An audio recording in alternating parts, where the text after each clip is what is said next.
Hello പ്രിയപ്പെട്ടവരെ, PSC Arabic guide എന്ന YouTube ചാനലിലേക്ക് എല്ലാവർക്കും സ്വാഗതം. നമ്മൾ ഈ കഴിഞ്ഞ UP അറബിക് എക്സാമിൻ്റെ GK ക്വസ്റ്റ്യൻസ് ആണ് വളരെ ഡീറ്റെയിൽഡ് ആയിട്ട് ചർച്ച ചെയ്തുകൊണ്ടിരിക്കുന്നത്. ഇനി നമുക്ക് ചർച്ച ചെയ്യാനുള്ളത് 12ാമത്തെ ചോദ്യമാണ്. നമുക്ക് നേരിട്ട് ചോദ്യത്തിലേക്ക് കടക്കാം. Name the centres where the movements for getting the approach roads to temples open to Avarnas were organized. ചോദ്യം ഇതാണ്: ക്ഷേത്രങ്ങളിലേക്കുള്ള റോഡുകൾ അവർണർക്ക് തുറന്നു കൊടുക്കുന്നതിനുള്ള സമരങ്ങൾ സംഘടിപ്പിക്കപ്പെട്ടിട്ടുള്ള കേന്ദ്രങ്ങൾ. ഇതിൽ ഓപ്ഷൻ എ ആണ് അതിൻ്റെ ശരിയായ ഉത്തരം. 1ഉം 2ഉമാണ് ശരിയായ ഉത്തരം. നമ്മൾ മനസ്സിലാക്കി വെക്കേണ്ടത്, struggle for opening approach road നടന്നിട്ടുള്ളത് ഒന്ന് അമ്പലപ്പുഴ, തിരുവാർപ്പ്, അതുപോലെ തന്നെ ഇതിനോട് കൂടെ ഓർത്ത് വെക്കേണ്ടത് സുചീന്ദ്രം. ഈ 3 സ്ഥലങ്ങളിലാണ് ഈ സ്ട്രഗിൾസ് നടന്നിട്ടുള്ളത്. ഇനി ഗുരുവായൂർ അവിടെ കൊടുത്തിട്ടുണ്ട്. ഗുരുവായൂർ ഓപ്ഷന് ഡയറക്റ്റ് എൻട്രി ഇൻറ്റു ടെമ്പിളാണ്. അതിനു വേണ്ടിയുള്ള സ്ട്രഗിളാണ് ഗുരുവായൂർ സത്യാഗ്രഹം. അത് നടന്നിട്ടുള്ളത് 1931. അതൊന്ന് മനസ്സിലാക്കി വെക്കുക. 31 to 32. ഇനി 13ാമത്തെ ചോദ്യമാണ്. 13ാമത്തെ ചോദ്യം മലയാളി മെമ്മോറിയലിനെ കുറിച്ച് കറക്റ്റായ സ്റ്റേറ്റ്മെൻറ്റ് ഇതിലേതാണെന്നാണ്. ഇതിൽ ഓപ്ഷൻ കൊടുത്തിട്ടുള്ളത് 1ഉം 2ഉം ആണ്, 2ഉം 3ഉമാണ് കറക്റ്റ് എന്നുള്ളതാണ്. നമ്മൾ മനസ്സിലാക്കുമ്പോൾ മലയാളി മെമ്മോറിയൽ വളരെ ഇമ്പോർട്ടൻ്റ് ആണ്. പക്ഷേ ഇതിൽ തെറ്റായ ഓപ്ഷനാണ് ഡി എന്നുള്ളത്. തെറ്റാണ്. കാരണം 1ഉം 2ഉം തെറ്റാണ്. 3 മാത്രമേ ഇതിൽ ശരിയായിട്ടുള്ളൂ. നമുക്കൊന്ന് നോക്കാം. ആദ്യത്തെ ഓപ്ഷൻ എന്താ? It was present to Travancore Diwan. ഇവിടെ തെറ്റ് വന്നത്, അത് പ്രസൻറ്റ് ചെയ്തത് ട്രാവൻകൂർ ദിവാനല്ല, ട്രാവൻകൂറിലെ രാജാവായിരുന്ന ശ്രീമൂലം തിരുനാളിനാണ് അത് പ്രസൻറ്റ് ചെയ്തത്. പ്രസൻറ്റ് ചെയ്ത ഡേറ്റ് 1891 ജനുവരി 1. അതൊന്ന് മനസ്സിലാക്കി വെക്കാം. 1891 ജനുവരി 1 മലയാളി മെമ്മോറിയൽ ശ്രീമൂലം തിരുനാൾ പ്രസൻറ്റ് ചെയ്തത്. അപ്പോൾ അന്നത്തെ ദിവാൻ ആരായിരുന്നു അതുകൂടി മനസ്സിലാക്കാം. ദിവാന് ടി രാമറാവു ആയിരുന്നു. ദിവാന് ടി രാമറാവു ആണ് മലയാളി മെമ്മോറിയൽ പ്രസൻറ്റ് ചെയ്തപ്പോൾ ഉണ്ടായിരുന്ന ദിവാന്. അതിൽ ഒപ്പിട്ട ആളുകളുടെ എണ്ണോ 10,028 ആളുകളാണ് മലയാളി മെമ്മോറിയൽ ഒപ്പിട്ടത്. മലയാളി മെമ്മോറിയലിൻ്റെ ബ്രെയിൻ ഓഫ് ദി മെമ്മോറിയലായിട്ട് അറിയപ്പെട്ടത് GP പിള്ളയാണ്. ആ GP പിള്ളയാണ് അതിനെ ഡ്രാഫ്റ്റ് ചെയ്തത്. അതിൻ്റെ ഡ്രാഫ്റ്റ് എഴുതി തയ്യാറാക്കിയത് ആരാണ്? GP പിള്ളയാണ്. ഈ GP പിള്ളയാണ് പ്രസിദ്ധമായ മലയാളി മെമ്മോറിയലിൻ്റെ മുദ്രാവാക്യമായ തിരുവിതാംകൂറുകാർക്ക് എന്ന മുദ്രാവാക്യം രചിച്ചതും ആരാണ്? GP പിള്ളയാണ്. ഇനി ഇവിടെ കൊടുത്തിട്ടുള്ള രണ്ടാമത്തെ ഓപ്ഷൻ നോക്കുക. രണ്ടാമത്തെ ഓപ്ഷനിൽ എന്താ കൊടുത്തിട്ടുള്ളത്? The memorial was drafted KP Sankara Menon. KP Sankara Menon എന്നാണ് ഇവിടെ കൊടുത്തിട്ടുള്ളത്. തെറ്റായ ഓപ്ഷനാണ്. എന്നാൽ ഈ KP ശങ്കരമേനോന് മലയാളി മെമ്മോറിയലിൻ്റെ ഫസ്റ്റ് സിഗ്നേറ്ററി ആയിട്ട് അറിയപ്പെടുന്ന ആളാണ്. ആദ്യമായി ഒപ്പുവെച്ചത് ആരാണ്? KP ശങ്കരമേനോനാണ്. അത് മനസ്സിലാക്കി വെക്കാം. അതുപോലെ തന്നെ മലയാളി മെമ്മോറിയലിനെ കുറിച്ച് പറയുമ്പോൾ, മലയാളി മെമ്മോറിയലിൽ പിന്നിൽ പ്രവർത്തിച്ച സാഹിത്യകാരൻ ചോദിക്കാറുണ്ട്. CV രാമൻപിള്ളയാണ്. CV രാമൻപിള്ളയാണ്. നമ്മളിപ്പോൾ പ്രധാനമായിട്ട് 3 പേരുകൾ പഠിച്ചു. GP പിള്ള ഡ്രാഫ്റ്റ് തയ്യാറാക്കി മുദ്രാവാക്യം രചിച്ചു. അതുപോലെ തന്നെ നമ്മുടെ CV രാമൻപിള്ളയാണ് പിന്നിൽ പ്രവർത്തിച്ച സാഹിത്യകാരനായിട്ട് അറിയപ്പെടുന്നത്. അതുപോലെ തന്നെ നമ്മൾ പഠിച്ചിട്ടുള്ളത് സിഗ്നേറ്ററി ആദ്യമായി ഒപ്പിട്ടത് KP ശങ്കരമേനോനാണ്. അതുപോലെ തന്നെ നമ്മൾ ആദ്യം തന്നെ പറഞ്ഞു, the memorial demanded the recognition of the right to hold public office in Travancore. Malayali memorial സമർപ്പിച്ചത് തന്നെ എന്താണ്? ഉയർന്ന ഉദ്യോഗങ്ങളിൽ തിരുവിതാംകൂറിൽ ഉണ്ടായിരുന്നത് ഫുള്ള് തമിഴ് ബ്രാഹ്മണന്മാരായിരുന്നു. അവരെ മാറ്റിക്കൊണ്ട് ആർക്ക് അംഗീകാരം കൊടുക്കണം? മലയാളികളായ ആളുകൾക്ക് തന്നെ അംഗീകാരം കൊടുക്കണം എന്ന ആവശ്യമായിരുന്നു. അത് ശരിയായ പ്രസ്താവനയാണ്. അപ്പോൾ മലയാളി മെമ്മോറിയലിനെ കുറിച്ച് കൂടുതൽ കാര്യങ്ങളൊക്കെ നമ്മൾ ചർച്ച ചെയ്തു. അപ്പോൾ ഇവർ ബ്രാഹ്മണന്മാർക്കെതിരെ മലയാളികൾ ഇങ്ങനൊരു ആവശ്യം നമ്മുടെ രാജാവായ ശ്രീമൂലം തിരുനാളിനോട് 1891 ജനുവരി 1 പറഞ്ഞപ്പോൾ അതിന് ഉടനെ തന്നെ ഒരു എതിർ മെമ്മോറിയൽ ഉണ്ടായിട്ടുണ്ട്. അതും ഇതിനോട് കൂടെ പഠിച്ചു വെക്കണം. മലയാളി മെമ്മോറിയലിൻ്റെ എതിർ മെമ്മോറിയൽ ബ്രാഹ്മണന്മാർ സമർപ്പിച്ചിട്ടുള്ളത് 1891 വർഷം സെയിമാണ്. ജൂൺ 3 എതിർ മെമ്മോറിയൽ സമർപ്പിക്കപ്പെട്ടത്. ഇനി അപ്പോൾ മലയാളി മെമ്മോറിയൽ കുറിച്ച് പറയുമ്പോൾ തന്നെ നമുക്ക് ഈഴവ മെമ്മോറിയലും ചർച്ച ചെയ്യാം. പിന്നോക്കക്കാരെ ഇത്തരം ജോലികളിൽ, സർക്കാർ ജോലികളിലും ഗവൺമെൻറ് ജോലികൾക്ക് നിയമിക്കണം, മലയാളികളായ പിന്നോക്കക്കാരെ നിയമിക്കണം, അതുപോലെ തന്നെ പ്രത്യേകിച്ച് ഈയവരെ നിയമിക്കണം എന്ന് ആവശ്യപ്പെട്ടുകൊണ്ട് പൽപ്പുവിൻ്റെ നേതൃത്വത്തിൽ ഇതേ രാജാവായ ശ്രീമൂലം തിരുനാളിന് തന്നെ ഒരു മെമ്മോറിയൽ സമർപ്പിക്കുന്നുണ്ട്. അത് ഈ മെമ്മോറിയൽ സമർപ്പിക്കപ്പെട്ടത് 1896, മനസ്സിലാക്കി വെക്കുക, 1896 സെപ്റ്റംബർ 3 ഡേറ്റാണ് ഇതിനോട് കൂടെ നമ്മൾ പറഞ്ഞിട്ടുള്ളത്. അതിൽ ഒപ്പിട്ട ആളുകളുടെ എണ്ണം 13,176 ആളുകളാണ് എന്തിൽ ഈ മെമ്മോറിയൽ ഒപ്പിട്ടത്. അതിൻ്റെ ലീഡർ ഞാൻ പറഞ്ഞു പൽപ്പു ആയിരുന്നു. അന്നുണ്ടായിരുന്ന ദിവാന്, രാജാവ് ശ്രീമൂലം തിരുനാൾ തന്നെയാണ്. ദിവാന് ശങ്കര സുബ്ബയ്യറാണ് അന്നത്തെ ദിവാനായിട്ടുണ്ടായിരുന്നത്. അപ്പോൾ മലയാളി മെമ്മോറിയലിനെ കുറിച്ച് വളരെ ഡീറ്റെയിൽഡ് ആയിട്ട് നമ്മൾ ഈ ഒരു ചോദ്യത്തിലൂടെ ചർച്ച ചെയ്യുകയുണ്ടായി. വളരെ ഇമ്പോർട്ടൻ്റ് ആണ് മലയാളി മെമ്മോറിയൽ, ആ കാര്യങ്ങളൊക്കെ പഠിച്ചു വെക്കുക. ഇതിൽ ഒന്നാമത്തതും രണ്ടാമത്തതും തെറ്റാണ്, മൂന്നാമത്തെ ശരിയാണ്. ഒന്നാമത്തെ തെറ്റാവാൻ കാരണം ഞാൻ പറഞ്ഞു, പ്രസൻറ്റഡ് ടു ട്രാവൻകൂർ ദിവാന് ടി രാമറാവു ആയിരുന്നു. പക്ഷെ രാമറാവുനല്ല പ്രസൻറ്റ് ചെയ്തത്, രാജാവായ ശ്രീമൂലം തിരുനാളാണ് പ്രസൻറ്റ് ചെയ്തത്. അതുപോലെ തന്നെ ഡ്രാഫ്റ്റ് KP ശങ്കരമേനൻ എന്നാണ് പറഞ്ഞത്. KP ശങ്കരമേനൻ ആദ്യമായിട്ട് ഒപ്പുവെച്ച ആളാണ്. ഡ്രാഫ്റ്റഡ് ബൈ ആരാണ്? GP പിള്ളയാണ് എന്ന് മനസ്സിലാക്കി വെക്കാം. ഇനി 14ാമത്തെ ചോദ്യം, who among the following women leaders participate in civil disobedience movement in Malabar? മലബാറിലെ സിവിൽ ഡിസൊബീഡിയൻസ് മൂവ്മെന്റ് കീഴിലായിട്ട് അതിനുവേണ്ടി പ്രവർത്തിച്ച വ്യക്തികൾ ആരൊക്കെയാണ്, വനിതകൾ ആരൊക്കെയാണെന്നാണ് ചോദ്യം. അതിൻ്റെ ഉത്തരം വരുന്നത് സി ആണ്. സി എന്താണ്? സി 1ഉം 2ഉമാണ് ഉത്തരം.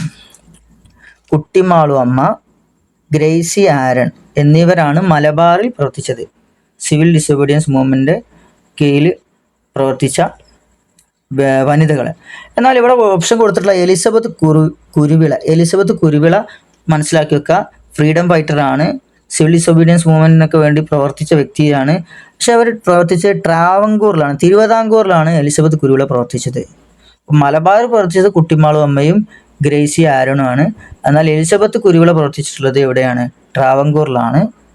അതാണ് ഇവിടെ ഓപ്ഷനായി വന്നിട്ടുള്ളത്. ഇനി അടുത്ത ചോദ്യം, 15ാമത്തെ ചോദ്യം മാച്ച് ദ ഫോളോവിങ് ആണ്. കുറച്ച് പത്രങ്ങൾ അവിടെ കൊടുത്തിട്ടുണ്ട്. അതിന് ആൻസർ വരുന്നത് ബി ആണ്. ബി നമുക്കൊന്ന് നോക്കാം. 1, 2 സ്വരാജ് എന്നാണ് അവിടെ. സ്വരാജ്, ഒരു സ്പെല്ലിംഗ് മിസ്റ്റേക്ക് ഉണ്ട്. സ്വരാജ് എന്നുള്ളത് ആരുതാണ്? AK പിള്ളയുടേതാണ്. സ്വരാജ് AK പിള്ള. പിന്നെ കേരള പത്രിക ആരുടേതാണ്? സി കുഞ്ഞിരാമ മേനോൻ്റെ ആണ്. ഓക്കെ. അടുത്തത് ദേശാഭിമാനി ആരുടേതാണ്? TK മാധവൻ്റേതാണ്. ദേശാഭിമാനി TK മാധവൻ. പിന്നെ കേരള കൗമുദി ആരുടേതാണ്? AK പിള്ളയുടേതാണ്. അപ്പോൾ 15B ആണ് ആൻസർ. ഓക്കെ, അതൊന്ന് മനസ്സിലാക്കി വെക്കുക. ഇനി അടുത്ത ചോദ്യം, 16ാമത്തെ ചോദ്യം, which of the following statement about social reformers is are correct? Social reformers ഇവിടെ പറഞ്ഞിട്ടുണ്ട്. അവരെ കുറിച്ചുള്ള പ്രസ്താവനകൾ, സ്റ്റേറ്റ്മെന്റ് ഇവിടെ കൊടുത്തിട്ടുണ്ട്.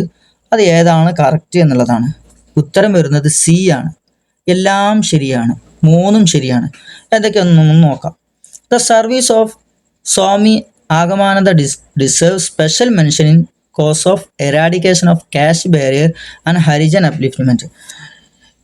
അതായത് നമ്മുടെ ആഗമാനന്ദ സ്വാമികളെ അവർ ജാതി ഇല്ലാതാക്കാനും പിന്നെ അതുപോലെ തന്നെ ഹരിജനങ്ങളുടെ ഉദ്ധാരണത്തിനൊക്കെ വേണ്ടി പിന്നെ അവർ പ്രവർത്തിച്ചിട്ടുണ്ട്.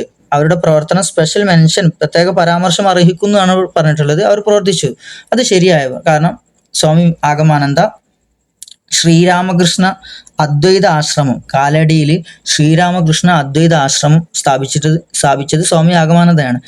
അതിൻ്റെ സ്ഥാപനത്തിലൂടെ അദ്ദേഹം ഹരിജനങ്ങളുടെ ഉദ്ധാരണത്തിനും അതുപോലെ തന്നെ ജാതി ഇല്ലാതാക്കുന്നതിന് വേണ്ടിയൊക്കെ പ്രവർത്തിച്ചിട്ടുണ്ട്.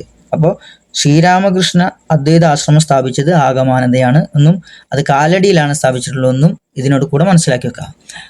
അടുത്ത പ്രസ്താവന, Vagbhatananda champion the cause of prohibition. Prohibition എന്ന് പറഞ്ഞിട്ടുണ്ടെങ്കിൽ മദ്യനിരോധനമാണ്. മദ്യനിരോധനത്തിന് വേണ്ടിയിട്ട് വാഗ്ഭടാനന്ദ പ്രവർത്തിച്ചിട്ടുണ്ട്. അതും ശരിയായ പ്രസ്താവനയാണ്. വാഗ്ഭടാനന്ദന്റെ സംഘടനയാണ് ആത്മവിദ്യാസംഘം. ആത്മവിദ്യാസംഘം സ്ഥാപിച്ചത് വാഗ്ഭടാനന്ദയാണ്. ഇതിനോട് കൂടെ ഒന്ന് ഓർത്ത് വെക്കുക. അതുപോലെ തന്നെ അടുത്തൊരു പ്രസ്താവന, Brahmananda Sivayogi condemn the caste barrier practised by Hindus as irrational. Brahmananda Sivayogi, Ananda Mahasabha ഉണ്ടാക്കിയിട്ടുള്ള ബ്രഹ്മാനന്ദ ശിവയോഗി അദ്ദേഹം ഹിന്ദുക്കളുടെ ജാതി ശിഷ്യത്തിനെതിരെ പോരാടി എന്നാണ് പറയുന്നത്. അതും ശരിയായ പ്രസ്താവനയാണ്. അപ്പോൾ ഈ 3 പ്രസ്താവനയും ശരിയാണ്. 7ാമത്തെ ചോദ്യം, which of the following agitation is are relate to Cochin state? ഏത് പ്രക്ഷോഭമാണ് കൊച്ചിൻ സ്റ്റേറ്റുമായി ബന്ധപ്പെട്ടത് എന്നാണ്. ആൻസറായി വരുന്നത് ഡി ആണ്. ഡി ഓൺലി 3 മാത്രമാണ് ശരിയായിട്ടുള്ളത്. അതായത് കൊച്ചിൻ സ്റ്റേറ്റുമായി ബന്ധപ്പെട്ട അജിറ്റേഷൻ പ്രക്ഷോഭം ഇലക്ട്രിസിറ്റി അജിറ്റേഷനാണ്. വളരെ ഇമ്പോർട്ടൻ്റ്. ഈ ഇലക്ട്രിസിറ്റി വൈദ്യുതി പ്രക്ഷോഭം എന്ന് മലയാളത്തിൽ പറയും. ഇലക്ട്രിസിറ്റി അജിറ്റേഷൻ 1936 നടന്നിട്ടുള്ളത്. ഇടയ്ക്കിടയ്ക്ക് ചോദിക്കുന്നതാണ് ഇലക്ട്രിസിറ്റി അജിറ്റേഷൻ. തൃശ്ശൂരിൽ കൊച്ചിൻ സ്റ്റേറ്റിൽ നടന്നു. ആർക്കെതിരെ? ദിവാനായ ആർ കെ ഷൺമുഖൻ ഷെട്ടിക്കെതിരെ അദ്ദേഹത്തിൻ്റെ തീരുമാനമായിരുന്നു ഇലക്ട്രിസിറ്റി അത് ഒരു പ്രൈവറ്റ് കമ്പനിക്ക് അതിൻ്റെ ഡിസ്ട്രിബ്യൂഷൻ ഏൽപ്പിക്കുക എന്ന തീരുമാനത്തിനെതിരെ ആളുകൾ നടത്തിയ പ്രക്ഷോഭമാണ് ഇലക്ട്രിസിറ്റി അജിറ്റേഷൻ. ഇനി അവിടെ കൊടുത്തിട്ടുള്ള മറ്റു 2 അജിറ്റേഷൻ നമ്മൾ നോക്കാം. അജിറ്റേഷൻ ഫോർ സിവിക് റൈറ്റ്സ്, പൗരാവകാശങ്ങൾക്ക് വേണ്ടി, സിവിക് റൈറ്റ്സിന് വേണ്ടിയിട്ടുള്ള അജിറ്റേഷൻ അത് നടന്നിട്ടുള്ളത് തിരുവിതാംകൂറിൽ 1919 അതൊന്ന് ഓർത്തു വെക്കുക. അതുപോലെ തന്നെ നമുക്കറിയാം നിവർത്തന അജിറ്റേഷൻ, അതായത് അബ്സ്റ്റൻഷൻ മൂവ്മെൻറ്റ് എന്നൊക്കെ നമ്മൾ പഠിച്ചിട്ടുള്ള നിവർത്തന പ്രക്ഷോഭം 1932 നിവർത്തന പ്രക്ഷോഭം നടക്കുന്നത്. ഗവൺമെൻറ് ജോലികളിലും തിരുവിതാംകൂർ നിയമസഭയിലും ഒക്കെ ഈയവർക്കും ക്രിസ്ത്യാനികൾക്കും മുസ്ലിങ്ങൾക്കൊക്കെ തുല്യ പ്രാതിനിധ്യം ആവശ്യപ്പെട്ടുകൊണ്ടുള്ള ഒരു പ്രക്ഷോഭമായിരുന്നു നിവർത്തന പ്രക്ഷോഭം. അത് നടന്നത് 1932 അതിന് നേതൃസ്ഥാനത്തുള്ള ആളുകളെ PSC ഇടയ്ക്കിടയ്ക്ക് ചോദിക്കുന്നതാണ്. സി കേശവൻ 4 ആളുകളാണ് മെയിനായിട്ടുണ്ടായിരുന്നത്. അതുപോലെ തന്നെ എൻ വി ജോസഫ്, അതുപോലെ തന്നെ KT തോമസ്, അതുപോലെ തന്നെ PK കുഞ്ഞു. ഈ 4 ആളുകളാണ് നിവർത്തന പ്രക്ഷോഭത്തിൻ്റെ മുൻപന്തിയിലുണ്ടായിരുന്നത്. അതും ഇതിനോട് കൂടെ മനസ്സിലാക്കി വെക്കുക. ഇനി 18ാമത്തെ ചോദ്യമാണ്. 18ാമത്തെ ചോദ്യം, which of the following is are correct about the time of Diwanship of sir CP Ramaswamy Iyer? Sir CP Ramaswamy Iyer വളരെ ഇമ്പോർട്ടൻ്റ് ആയ വ്യക്തിയാണ്. അദ്ദേഹത്തിൻ്റെ സമയത്ത് ഒരുപാട് സംഭവങ്ങൾ നടന്നിട്ടുണ്ട്. അദ്ദേഹത്തിൻ്റെ കാലത്ത് നടന്ന 2-3 സംഭവങ്ങൾ കൊടുത്തിട്ടുണ്ട്. ഇത് ശരിയാണോ എന്നാണ് നമുക്ക് നോക്കേണ്ടത്. 18ൻ്റെ ആൻസർ വരുന്നത് ഡി ആണ്. 1ഉം 2ഉം ശരിയാണ്. നമുക്കൊന്ന് ചെക്ക് ചെയ്ത് നോക്കാം. ടെമ്പിൾ എൻട്രി പ്രൊക്ലമേഷൻ, അതായത് ക്ഷേത്രപ്രവേശന വിളംബരം, വളരെ important. 1936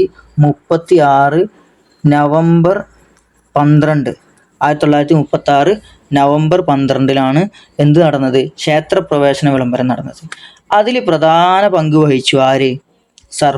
sir CP Ramaswamy Iyer. അന്ന് രാജാവായിട്ടുണ്ടായിരുന്നത് ചിത്തിര തിരുനാളാണ് അന്നത്തെ രാജാവ്. ചിത്തിര തിരുനാൾ അത് ഓർത്തു വെക്കുക. അപ്പോൾ ചിത്തിര തിരുനാൾ മഹാരാജാവായിരുന്നു. ക്ഷേത്രപ്രവേശന വിളംബരം നടന്നപ്പോൾ ഉണ്ടായിരുന്ന മഹാരാജാവ്. അതിൽ ക്ഷേത്രപ്രവേശന വിളംബരം നടത്താൻ വേണ്ടിയിട്ട് പ്രധാന പങ്ക് ആര് വഹിച്ചിട്ടുണ്ട്? ദിവാനായ സർ CP രാമസ്വാമി അയ്യർ വഹിച്ചിട്ടുണ്ട്. ഓപ്ഷൻ നോക്കാം. The establishment of Travancore university, Thiruvithamkoor university ഉണ്ടാക്കുന്നതിലും പ്രധാനമായിട്ട് ആര് പങ്കുവഹിച്ചിട്ടുണ്ട്? സർ CP രാമസ്വാമി അയ്യർ പങ്കുവഹിച്ചിട്ടുണ്ട്. അതിനെക്കുറിച്ച് പറയുമ്പോൾ തിരുവിതാംകൂർ യൂണിവേഴ്സിറ്റി സ്ഥാപിച്ചത് 1937 ഓക്കെ. 36 ക്ഷേത്രപ്രവേശന വിളംബരം നടന്നു. അതുപോലെ തന്നെ നമ്മൾ പറഞ്ഞിരുന്നു വൈദ്യുതി സമരവും നടന്നത്, അതിനോടൊപ്പം ഒന്ന് ഓർത്തു വെക്കുക. ഇലക്ട്രിസിറ്റി സമരവും നടന്നത് 1936 37 തിരുവിതാംകൂർ യൂണിവേഴ്സിറ്റി ഉണ്ടാക്കുന്നത്. അത് ഇന്ന് അറിയപ്പെടുന്നത് കേരള യൂണിവേഴ്സിറ്റി എന്നാണ്. അതിൻ്റെ ആദ്യത്തെ VC വൈസ് ചാൻസലർ ആയിരുന്നു സർ CP രാമസ്വാമി അയ്യറാണ്. ഇനി അടുത്തത് ബിഫാക്കേഷൻ ഓഫ് ലാൻഡ് റവന്യൂ ഡിപ്പാർട്ട്മെൻറ്റ്, അതായത് ലാൻഡ് റവന്യൂ ഡിപ്പാർട്ട്മെൻറ്റ് വിഭജനം. അതായത് അത് നടന്നിട്ടുള്ളത്, അതിനു വേണ്ടി നേതൃത്വം നൽകിയത് സർ CP രാമസ്വാമി അയ്യർ ആണെന്നാണ് ഇവിടെ കൊടുത്തിട്ടുള്ളത്. അല്ല, അദ്ദേഹത്തിൻ്റെ കാലഘട്ടത്തിലല്ല ലാൻഡ് റവന്യൂ ഡിപ്പാർട്ട്മെൻറ്റിൻ്റെ വിഭജനം നടന്നിട്ടുള്ളത്. നമുക്കറിയാം 1922 വൈക്കം സത്യാഗ്രഹത്തിനെ തുടർന്നിട്ട് ദിവാനായ രാഘവയ്യയുടെ നേതൃത്വത്തിൽ ദേവസ്വത്തെ ലാൻഡ് റവന്യൂ ഡിപ്പാർട്ട്മെന്റിൽ നിന്നും വിഭജിച്ചു. 19ാമത്തെ ചോദ്യം വളരെ ഇമ്പോർട്ടൻ്റ് ആണ്. ഒന്നാമത്തെ, the first Malabar district conference was held at Palakkad. പാലക്കാടാണ് ആദ്യത്തെ മലബാർ ഡിസ്ട്രിക്ട് കോൺഫറൻസ് നടന്നത്. അത് ശരിയായ പ്രസ്താവനയാണ്. മലബാർ ഡിസ്ട്രിക്ട് കോൺഫറൻസിനെ കുറിച്ച് നമുക്കൊന്ന് മനസ്സിലാക്കി വെക്കാം. ആദ്യത്തെ Malabar district conference political conference നടന്നത് 1916, വളരെ ഇമ്പോർട്ടൻ്റ്, നടന്നത് പാലക്കാടാണ് നടന്നത്. അതിൻ്റെ പ്രസിഡൻ്റ് ആയിട്ടുണ്ടായിരുന്നത്, പ്രസിഡൻഷിപ്പ് ആരായിരുന്നു ഉണ്ടായിരുന്നത്? ആനി ബസൻ്റ് ആണ് അതിൻ്റെ പ്രസിഡൻഷിപ്പ് നേതൃസ്ഥാനത്ത് ഉണ്ടായിരുന്നത്.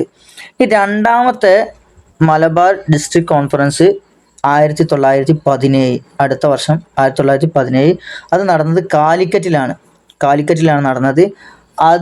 അതിന് നേതൃത്വം വഹിച്ചിട്ടുള്ളത് സർ CP രാമസ്വാമി അയ്യറാണ് രണ്ടാമത്തിൻ്റെ നേതൃത്വം വഹിച്ചത്. ഇനി മൂന്നാമത്തത് അടുത്ത വർഷം 1918 നടന്നത്. തലശ്ശേരിയിലാണ് നടന്നത്. നേതൃത്വം വഹിച്ചത് ആരാണ്? ആസാദ് അലി ഖാനാണ് പിന്നെ അതിന് നേതൃത്വം വഹിച്ചത്. ഇനി നാലാമത്തത് നടന്നത് എവിടെയാണ്? വർഷം 1919 വടകര. KP രാമനാണ് അതിന് നേതൃത്വം ഉണ്ടായിരുന്നത്. KP രാമൻ. നാലാമത്തെ വടകര 1919, നേതൃത്വം KP രാമൻ. അപ്പോൾ ഇനി ലാസ്റ്റത്തെ അഞ്ചാമത്തത് 1920 മഞ്ചേരിയിലാണ് നടന്നത്. അതിൻ്റെ നേതൃസ്ഥാനത്തുണ്ടായിരുന്നത് കസ്തൂരിരംഗ അയ്യങ്കാർ. ഇനി നമുക്കിതൊന്ന് വായിച്ചു നോക്കാം. ഇതിൻ്റെ ഓപ്ഷൻസ് നമ്മൾ പറഞ്ഞു. ഫസ്റ്റ് നടന്നത് പാലക്കാടാണ്. നമ്മൾ പറഞ്ഞു പാലക്കാട് 1916. ഇനി മൂന്നാമത്തേത് നടന്നത് 1918. സ്ഥലം തലശ്ശേരി. നേതൃസ്ഥാനത്തുണ്ടായിരുന്നത് ആസാദ് അലി ഖാനാണ്. ഇനി 1920 മഞ്ചേരിയിലാണ് നടന്നത്. മഞ്ചേരിയിൽ അഞ്ചാമത്തത് മഞ്ചേരി. അതിൻ്റെ നേതൃസ്ഥാനത്തുണ്ടായിരുന്നത് കസ്തൂരിരംഗ അയ്യങ്കാർ. അപ്പോൾ എല്ലാം ശരിയാണ്. അവസാനത്തെ ചോദ്യം arrange the following incidence in ascending chronological ഓർഡറിലാക്കാനാണ് ആദ്യം നടന്നത്, പിന്നെ നടന്നതിനനുസരിച്ച്. നമുക്കൊന്ന് നോക്കാം. ഇതിന് ഉത്തരമായി വരുന്നത് D ആണ്. ടെമ്പിൾ ആദ്യം നടന്നത് വൈക്കം സത്യാഗ്രഹമാണ്. നടക്കുന്നത് 1924. അപ്പോൾ ചെറുതിൽ നിന്ന് വലുതിലേക്കാക്കാണ്. 24 നടക്കുന്നത്. പിന്നെ നടന്നതോ 1 ടെമ്പിൾ എൻട്രി പ്രൊക്ലമേഷൻ. നമുക്കറിയാം, ക്ഷേത്രപ്രവേശന വിളംബരം നമ്മൾ പറഞ്ഞു 1936 നടന്നത്. പിന്നെ പാലിയം സത്യാഗ്രഹം നടക്കുന്നത് 1947 to 48. അപ്പോൾ ഇതാണ് അതിൻ്റെ കറക്റ്റായ ഓർഡർ.